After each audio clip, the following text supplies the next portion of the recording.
Hello दोस्तों, my name is MD Basharat sir. I am BPT first year of student. आज हम आप लोगों से डिस्कशन करने वाले हैं इन्फ्लामेशन के बारे में। इन्फ्लामेशन क्या होता है? यह पैथोलॉजी का चैप्टर नंबर फर्स्ट है, जिसके अंदर हम इन्फ्लामेशन के बारे में डिस्कशन करने वाले हैं। देखते हैं इन्फ्लामेशन की डिफिनेशन क्या होती है। व्हाट इज़ इन्फ्लामेशन या डिफिनेशन ऑफ इन्फ्लामेशन? इन्फ्लामेशन क्या है? Inflammation is nothing. इन्फ्लामेशन कुछ भी नहीं है। ये लोकल रिस्पॉन्स है लिविंग मेमेलियन टिश्यू का, जिसके अंदर किसी भी इंजरी होने के कारण टिश्यू डेड होने लगती है। डेड टिश्यू नेक्रोज के अंदर कन्वर्ट हो जाता है। जो नेक्रोज होने लगता है टिश्यू, तो नेक्रोज टिश्यू का जो रिस्पॉन्स हो करता है वो इन्फ्लामेशन है। इन्फ्लामेशन को अगर हम और इजी तरीके से समझते हैं तो इंजरी हो गई टिश्यू के अंदर जो प्रॉब्लम क्रिएट होता है, जैसे पेन हो जाना, पेन होना, रेडनेस होना, स्वेलिंग होना, ये सब इन्फ्लामेशन की पहचान है, जिसको हम साइन बोलते हैं। देखते हैं नेक्स्ट स्लाइड के अंदर इन्फ्लामेशन के बारे में। हमने डिफिनेशन पढ़ लिया इन्फ्लामेशन का, किस कारण से इन्फ्लामेशन होता है उस चीज़ को समझते हैं। 4 कारण है जिसके कारण इन्फ्लामेशन होता है। फिजिकल एजेंट, किसी भी फिजिकल एजेंट के कारण, फॉर एग्जांपल हीट, गर्म पानी से अगर मेरा हाथ पैर जल जाता है जिसके कारण इन्फ्लामेशन हो जाएगा। कोल्ड, बर्फ़ से अगर मेरा हाथ पैर जल गया, या फिर बर्फ़ के कारण हमारी टिश्यू डेड हो गई, तो इन्फ्लामेशन हो जाएगा। और मैकेनिकल ट्रॉमा, अगर कहीं जा रहे हैं, कट गया मेरा हाथ पैर, जिसके कारण इन्फ्लामेशन हो सकता है। दूसरा क्या है? Chemical agent. केमिकल एजेंट के अंदर क्या आते हैं? Organic and inorganic substances. Organic और इनऑर्गेनिक सब्सटेंसेस के अंदर कैसे समझेंगे? For example acid attack. Acid attack भी एक केमिकल एजेंट है जिसके कारण इन्फ्लामेशन हो सकता है और होता भी है। इन्फेक्टिव एजेंट, इन्फेक्टिव एजेंट के अंदर क्या आता है? Bacteria, virus and toxic substances. हमें मालूम है कि फॉर एग्जाम्पल टॉन्सिल के अंदर स्वेलिंग आ रहा है, तो टॉन्सिल के अंदर सूजन आ गया है, खराश टाइप का महसूस हो रहा है, तो वो बैक्टीरियल एजेंट के कारण हो रहा है, वो भी एक इन्फ्लामेशन ही है। इम्यूनोलॉजिकल एजेंट के अंदर क्या आता है? कोई भी हम मेडिसिन खाते हैं, उसका रिएक्शन हो जाता है हमारी इम्यून के साथ, तो वो इन्फ्लामेशन शो करता है। जैसे कि अगर कभी कभी देखते हैं कि हम कोई मेडिसिन खा लेते हैं तो मेरा हाथ पैर नोचने लगता है, या कुछ भी बदन के अंदर रेडनेस आ गया है, इचिंग होने लगता है, तो वो इम्यूनोलॉजिकल एजेंट के अंदर आता है और वो साइन है इन्फ्लामेशन का। अब साइन ऑफ इन्फ्लामेशन देखते हैं। तो 2 साइंटिस्ट थे, एक का नाम वर्च्यू था जो 5th cardinal sign of inflammation दिए थे, और एक का नाम सेल्सस था जो 4th साइन ऑफ इन्फ्लामेशन दिए थे। तो साइन ऑफ इन्फ्लामेशन के अंदर आता है रूबर, ट्यूमर, कैलर एंड डोलर। ये चारों नेम्स जो हैं वो इटालियन नेम है, इटालियन लैंग्वेज में लिखे गए हैं। तो उसको हम समझने के लिए रूबर्स को क्या पढ़ते हैं? रेडनेस पढ़ते हैं। ट्यूमर को क्या पढ़ते हैं? स्वेलिंग पढ़ते हैं। कैलर को क्या बोलते हैं? हीट बोलते हैं। डोलर को पेन बोलते हैं। आपको डायग्राम में समझाई गई है इन्फ्लामेशन के अंदर क्या क्या चेंजेस आते हैं। तो इंजरी हुआ, तो इंजरी हो जाने के कारण मेरा हाथ में फिंगर्स है, तो इंजरी हो गई तो मेरे हाथ के अंदर रेडनेस दिखेगा। कि उसके बाद रेडनेस के बाद क्या दिखेगा? ट्यूमर दिखेगा। रेडनेस हो गया है तो फिर वो फूलना स्टार्ट कर जाएगा। फूलने के बाद क्या आएगा? पेन आने लगेगा। जब वो फूल गया है तो उसके अंदर पेन आने लगेगा। जब पेन आएगा तो वो हीट भी पैदा होता है उसके अंदर। ये जनरली 2 चीज़ देखा गया है, रूबर रेडनेस और हीट दोनों एक साथ कभी कभी किसी किसी केसेस में आते हैं। किसी किसी केस में पेन हो जाने के बाद वो ज़्यादा पेन होते हैं तो हीट पैदा होने लगता है। और 5th जो कार्डिनल साइन ऑफ इन्फ्लामेशन है, जिसको फंक्शुलेशिया बोलते हैं, उसके अंदर क्या फंक्शन खत्म हो जाता है, और ये वर्च्यू नामक साइंटिस्ट दिए थे। डिफरेंस बताया गया है। रेडनेस के अंदर क्या आता है? हीट में क्या होता है? स्वेलिंग में क्या होता है? पेन में क्या होता है? लॉस ऑफ फंक्शन में क्या होता है? तो हम देखते हैं क्या क्या होता है। रेडनेस हो जाएगा तो ब्लड वेसल्स जो है वो इनलार्ज हो जाता है। और इनलार्ज हो जाने के कारण ब्लड का फ्लो फास्ट हो जाता है, डायलिटेशन हो जाता है। ये जो डायग्राम्स यहाँ पे बनाया गया है, इसके अंदर ब्लड वेसल्स है और रेडनेस हो गया है, जिसके कारण वो ब्लड वेसल फूल गया है और ब्लड का फ्लो फास्ट हो गया। नेक्स्ट है हीट। हीट के अंदर क्या होता है? केमिकल एक्टिविटी वो है इंक्रीज़ हो जाती है, जिसके कारण हमारे बॉडी का ब्लड इंक्रीज़ हो जाता है, और ये हीट हमारी स्किन के सरफेस पे शो होने लगता है। अगर आप अपने स्किन के सरफेस को टच करके देखेंगे तो वो आपको गर्म महसूस होगा। स्वेलिंग के अंदर क्या होता है? एक्यूमुलेशन, मतलब जमा होना, एक्यूमुलेशन ऑफ ब्लड या टिश्यू सेल। डैमेज जो मेरा टिश्यू हो जाता है वो, और ब्लड एक्यूमुलेट करने लगता है, जिसके कारण हमको स्वेलिंग महसूस होता है, फुला टाइप का वहाँ पे स्किन के सरफेस पे महसूस होने लगेगा।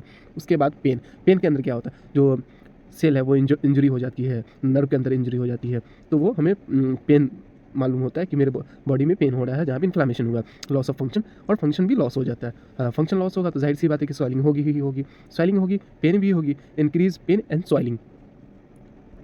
हमने डिफिनेशन पढ़ लिया, साइन पढ़ लिया, रीजंस पढ़ लिया, किस रीजन से इन्फ्लामेशन हो रहा है। अब हम देखते हैं types of inflammation. Inflammation basically दो टाइप्स के होते हैं, acute inflammation and chronic inflammation. Acute inflammation क्या होता है? जो अभी अभी हुआ। फॉर एग्जांपल्स कि हम बाइक से कहीं जा रहे थे और मेरा रास्ते में एक्सीडेंट हो गया, तो वहाँ एक्सीडेंट होने के कारण मेरा स्किन के अंदर कट गया है, कुछ ऐसा हो गया है, तो वो जो कट गया या छिल गया, ये सब एक्यूट के अंदर आता है। क्रोनिक के अंदर क्या होता है कि कुछ टाइम पहले मेरे बॉडी के अंदर कुछ तो भी ट्रॉमा इंजरी हुआ था, इंजरी हो जाने के बाद वो लंबे टाइम तक हो गया, मतलब विद इन 15 डेज़ के बाद कोई भी इंजरी है वो क्रोनिक के अंदर आ जाता है।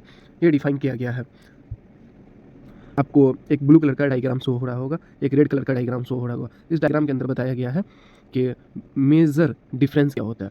तो क्रोनिक इन्फ्लामेशन होता है जिसके अंदर फॉर एग्जांपल आपको कैंसर या किसी भी पेशेंट को कैंसर हो गया, ऑटो इम्यून डिजीज़ हो गया है या रिमेटिक हार्ट डिजीज़ आ गया है, ये सब चीज़ें आती है क्रोनिक के अंदर। एक्यूट के अंदर क्या हो गया, एलर्जिक रिएक्शन आ गया या किसी भी चीज़ से मेरे बॉडी का स्किन जल गया या कहीं पर कट लग गया है या केमिकल एजेंट एसिड अटैक हो गया किसी पर्सन के स्किन पे, ये सब चीज़ें एक्यूट के अंदर आती हैं। हमने डिफिनेशन पढ़ लिया एक्यूट इन्फ्लामेशन क्या होता है, टाइप्स ऑफ इन्फ्लामेशन पढ़ लिया, एक्यूट क्या होता है, क्रोनिक क्या होता है। तो देखते हैं डिफिनेशन ऑफ एक्यूट इन्फ्लामेशंस। अभी अभी हम आपको बताए थे कि शॉर्ट ड्यूरेशन के लिए होता है। अगर कोई भी चीज़ कम टाइम के लिए होती है उसको बोलते हैं शॉर्ट ड्यूरेशन। शॉर्ट ड्यूरेशन के लिए अगर हमारे बॉडी के अंदर कुछ रिएक्शन हो रहा है तो उसको क्या बोलते हैं, एक्यूट बोलते हैं। तो डिफिनेशन देखते हैं, it is short duration of reactive earlier body reaction and is usually flowed by repair accumulation of fluid and plasma. ये किसके अंदर आ जाएगा, एक्यूट इन्फ्लामेशन के अंदर आ जाएगा। इंट्रावेस्कुलर एक्टिवेशन प्लेटलेट्स, ये किसके अंदर आ जाएगा, एक्यूट के अंदर आ जाएगा। इन्फ्लामेटरी सेल, अगर हमारे बॉडी का सेल है जिसके अंदर इन्फ्लामेशन हो गया तो वो किस कंडीशंस में आ गया है, क्रोनिक का डिफिनेशन देखते हैं। It is of longer duration occurring after agent of acute inflammations. अगर अभी हम कहीं जा रहे थे और मेरा एक्सीडेंट हो गया तो मेरे बॉडी के अंदर स्किन पे जख्म हो गया, ट्रोमा इंजरी हो गया और ये लॉन्ग ड्यूरेशन के लिए उसमें ट्रीटमेंट करवाएं और ये अभी तक जख्म सही नहीं हुआ, तो ये एक्यूट वाला जो अभी हुआ था वो क्रोनिक के कंडीशंस में चला जाता। इसको समझने के लिए देखते हैं कि किस टाइप्स के इंजरी को हम क्या बोलेंगे, क्रोनिक बोलेंगे या एक्यूट बोलेंगे। फॉर एग्जांपल प्लाज्मा सेल, अगर किसी भी पर्सन के प्लाज्मा सेल का रेशियो घट गया है, थोड़ा सा घटा है, कुछ दिन पहले घटा है, तो वो क्या हो जाएगा, एक्यूट के अंदर आ जाएगा। लेकिन ये ज़्यादा घटा है और ये लंबे टाइम तक होता चला जा रहा है। आज हम टेस्ट कराएं तो मेरा फॉर एग्जांपल 5% कम था, कल टेस्ट कराएं तो भी 5% कम है, एक वीक के बाद टेस्ट कराते हैं तो 10% कम है। अगर इस टाइप से हमारे बॉडी के अंदर प्लाज्मा सेल कम हो रहा है तो ये कंडीशंस जो है वो क्रोनिक इन्फ्लामेशंस के अंदर आ जाती है। एक डिफरेंस बताया गया, अक्सर एग्जाम्स के अंदर एक्यूट और क्रोनिक इन्फ्लामेशंस की डिफरेंस को पूछा जाता है और ये 5 मार्क्स के अंदर ये क्वेश्चंस अक्सर पूछे जाते हैं कि 5 मार्क्स के अंदर ये चीज़ पूछे जाते हैं। What is the difference between acute inflammation and chronic inflammation. तो आपको अभी एक चार्ट के फॉर्म में acute inflammation and chronic inflammation को डिफाइन किया जाएगा जिसको हम समझते हैं। एक चार्ट है जिस चार्ट के अंदर एक्यूट और क्रोनिक इन्फ्लामेशन को समझाया गया। देखते हैं ऑनसेट मतलब क्या होता है। ऑनसेट अभी अभी कुछ ऐसा हमारे बॉडी के अंदर हो रहा है। ड्यूरेशन कितने टाइम से हो रहा है, मेजर सेल ज़्यादा सेल को अफेक्ट कर रहा है या कम सेल को अफेक्ट कर रहा है। देखते हैं ऑनसेट इमीडिएटली, अगर कोई भी ट्रोमा कुछ भी आपके बॉडी के अंदर चेंज आ रहा है अभी अभी हुआ है तो वो इमीडिएटली के अंदर आएगा और ये इमीडिएटली एक्यूट इन्फ्लामेशन का रिस्पॉन्स शो करेगा। क्रोनिक के अंदर क्या आएगा, ये डिलेड हो रहा है। अगर फॉर एग्जांपल्स कि अगर कोई भी जख्म भरने में टाइम लग रहा है तो वो डिलेड कंडीशन हुआ, डिलेड क्रोनिक के अंदर आता है। Duration few days up two month up two year. Causative agent जिसके अंदर बैक्टीरिया या इंजरी टिश्यू, और ये एक्यूट के अंदर आता है। क्रोनिक के अंदर क्या आता है, virus, auto immune and foreign body. Major cell neutrophil अगर डाउन हो गया, चलो कोई नहीं, बेसोफिल डाउन हो गया कोई नहीं, मोनोसाइट वगैरह डाउन हो जाता है, कम हो जाता है, ये कम सेल को अफेक्ट करता है। लेकिन क्रोनिक के अंदर क्या आता है कि फॉर एग्जांपल कैंसर किसी पर्सन को हो जाता है तो फिब्रोब्लास्टोमा, प्लाज्मा सेल, ये सब का रेशियो बहुत जल्द चेंज होने लगता है। मोनोन्यूक्लियस सेल, और सेल जो है उसका न्यूक्लियस के अंदर बहुत तेज़ी से ग्रोथ होने लगता है। ये डिफरेंस है acute inflammation and chronic inflammation का। हम एक्यूट इन्फ्लामेशंस के टाइप्स पढ़ते हैं, vascular event and cellular event. Vascular event क्या होता है और सेलुलर इवेंट क्या होता है, तो हम जानते हैं वैस्कुलर इवेंट का भी 2 टाइप्स होता है, आर्टेरियल के अंदर चेंजेस आना और वेन्स के अंदर चेंजेस आना। और सेलुलर इवेंट के अंदर क्या होता है, इन्फ्लक्स, अंदर आने लगता है, वेसल्स के अंदर न्यूट्रोफिल्स का अमाउंट बढ़ने लगता है, वो सेलुलर इवेंट का चेंजेस है। इसके जो सब टाइप्स हैं एक्यूट इन्फ्लामेशन के, उसको हम डिटेल में नेक्स्ट स्लाइड के अंदर पढ़ते हैं। वैस्कुलर इवेंट के अंदर क्या होता है, alternation in the microvascular arterioles, capillaries and venules is the earliest response to tissue. These alternation include haemodynamic change, change in vascular permeability. अब देखते हैं वैस्कुलर इवेंट कितने टाइप के होते हैं। 2 टाइप्स के होते हैं, वैसोकॉन्स्ट्रिक्शन एंड वैसोडाइलेटेशन। वैसोकॉन्स्ट्रिक्शन का क्या मतलब, ब्लड वेसल्स का नैरोइंग हो जाना, छोटा हो जाना। ये ब्लड वेसल्स है और ये बीच से छोटा हो गया, नैरो हो गया है, जिसके अंदर ब्लड का फ्लो स्लो हो गया है, इसको बोलते हैं वैसोकॉन्स्ट्रिक्शन। वैसोडाइलेटेशन के अंदर क्या होता है, ये मेरा ब्लड वेसल्स है और ये ब्लड वेसल्स बीच से मोटा हो गया है, ये वैसो डायलिटेशन से, जिसके कारण ब्लड फ्लो का जो रेशियो है वो डिक्रीज़ कर जाता है। क्योंकि डायलिटेशन हो गया है तो ये ब्लड जो हमारे बॉडी वेसल्स के अंदर आ रहा है कुछ टाइम्स के लिए ये सरफेस एरिया को कवर करेगा। जब ये सरफेस एरिया में के अंदर जाएगा तो ब्लड फ्लो जो है वो थोड़ा स्लो हो जाएगा। अगर हम मेरे ब्लड को 1 मिनट के अंदर में इस एंड से इस एंड तक जाना चाहिए, ये एंड के अंदर नहीं पहुंच पाएगा, इसके अंदर टाइम लगेगा, जिसको क्या बोलते हैं, वैसो डायलिटेशन बोलते हैं। हीमोडायनेमिक चेंजेस क्या आता है, अर्लीस्ट इन्फ्लामेटरी रिस्पॉन्स के अंदर जो चेंजेस आता है स्मॉल कैपिलरीज के अंदर और किसी भी इंजरी होने के कारण उसको क्या बोलते हैं, हीमोडायनेमिक चेंजेस बोलते हैं। क्या होता है कि vaso constriction, blood vessels constrict कर जाता है, जिसके कारण ब्लड का फ्लो स्लो हो जाता है, जिसके कारण ब्लड का फ्लो फास्ट हो जाता है।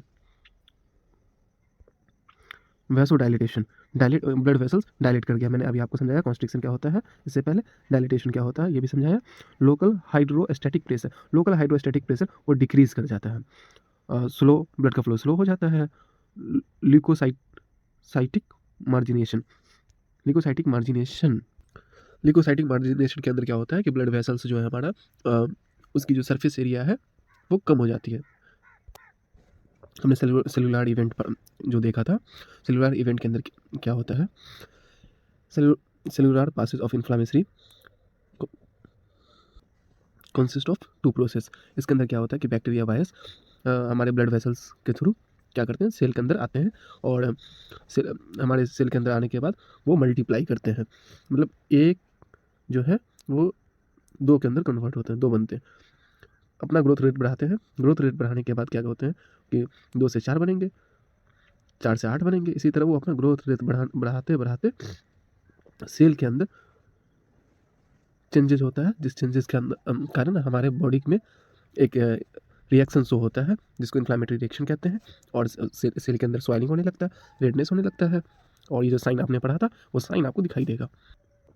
हमने एक्यूट इन्फ्लामेशन के सब टाइप्स पढ़ लिया था, अब हम देखते हैं क्रोनिक इन्फ्लामेशन के सब टाइप्स के बारे में।